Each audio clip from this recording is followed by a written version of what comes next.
Hi everyone, this is Pierrick from P2design. To promote my new rigging course in Blender, I created a short movie using a mix of Western and anime style animation. I was obviously inspired by the Spider-Verse movies, TMNT Mutant Mayhem, or Captain Leatherhawk, to name a few. By the way, I just released a new chapter for the course about rigging for games and an extensive YouTube video.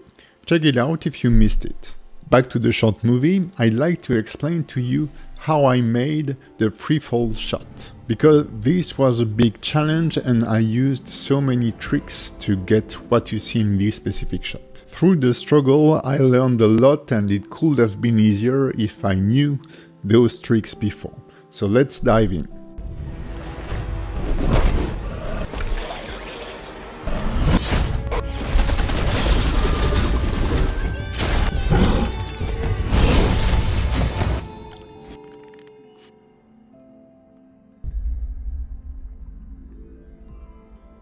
One of the ingredients of this style of animation is stepped interpolations. Basically, we don't switch to spline, also known as Bezier in Blender, on our keyframes. Everything is kept as stepped interpolation and we animate on 1s, 2s and sometimes on 3s. This method was originally used in 2D animation to save time and not to have to make 24 drawings per second of animation.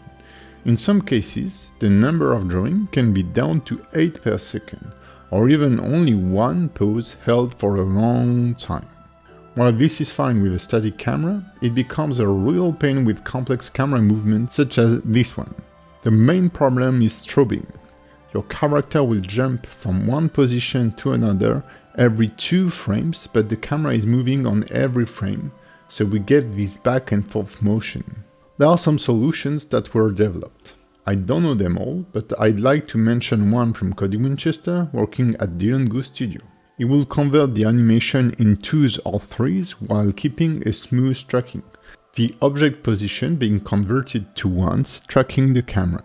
Also, the Copy Global Transform add-on I covered in this video will feature an option to bake to camera in Blender 4.2.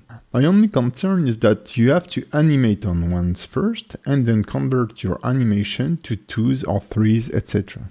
Those are great solutions, but you can't see the result without going through the baking or through the different steps to filter your animation. This is not how I animate. I will not spline an animation and then remove frames to get the result I intended.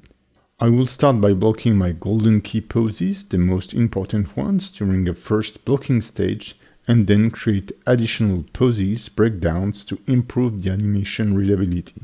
This is very standard in animation, whether it's 3D or 2D. So if you want to keep your animation in stepped mode, the trick I learned and used is to parent the character to the camera. And then I animate my character as a stop-motion puppet, or as if it was a 2D drawing. I don't care about curves, I just care about what I see on camera. I wish I discovered this method earlier. This is the method I used on the next shot, where I used a simple child of constraint on my character's root bone. From there I will rely on the principles of animation that I covered in several videos. And I will keep track of the points of interest using the motion path, tracking the face, the hands of my character, making sure the arcs and my spacing look good. If you want to know more about my stepped animation process, please let me know in the comments below. I struggled a lot with this shot because I didn't use this trick of parenting my character to the camera. And at some point I felt my timing wasn't good enough and I needed my character to hold a little longer in the air. But he was already about to land and I will not rework the camera too much as it would ruin everything I animated before. I wanted more time to be able to kind of unfold the stuff. But the camera already reached the ground and I want the character to feel further away from the camera. So my only solution was to cheat here. The camera is almost staying still, so is my character. And I resized the character a lot, faking perspective. And it's pretty obvious, and let's be honest, pretty fun, when we watch it from another angle. Now, to my defense, 2D artists do this all day long, so why not use this in 3D? What you see is what matters, and that's the best thing about animating to camera. I'm sure you've seen a lot of examples where character rigs are broken or distorted to get the proper result on the camera. And this is where animating for games is quite different, as you need to keep some consistency on your character's anatomy and volume. But that's another subject. Now, it was pretty hard to plan how long the fall would be, how much distance will be covered, and as a result, how high will be the cliff, so I cheated again. The point of interest is our character here, but to convey speed, we need to have a lot of motion in the background. If I take this scene from Arcane, we understand the character is falling as the background moves up very fast. And we are not necessarily understanding all the shapes as it's way too fast. So instead of painfully animating the camera and character, I animated the background. The camera and character are actually falling on a pretty short distance, but then I animated the cliff going up. I initially used cubes and an array modifier during the blocking stage to get that sense of motion, and then I replaced everything with a cliff built out of rock models. Everything is parented to an empty, and I animated the empty moving up on ones. Stylized VFX are a big part of this animation style, and speed lines are a great way to convey speed indeed.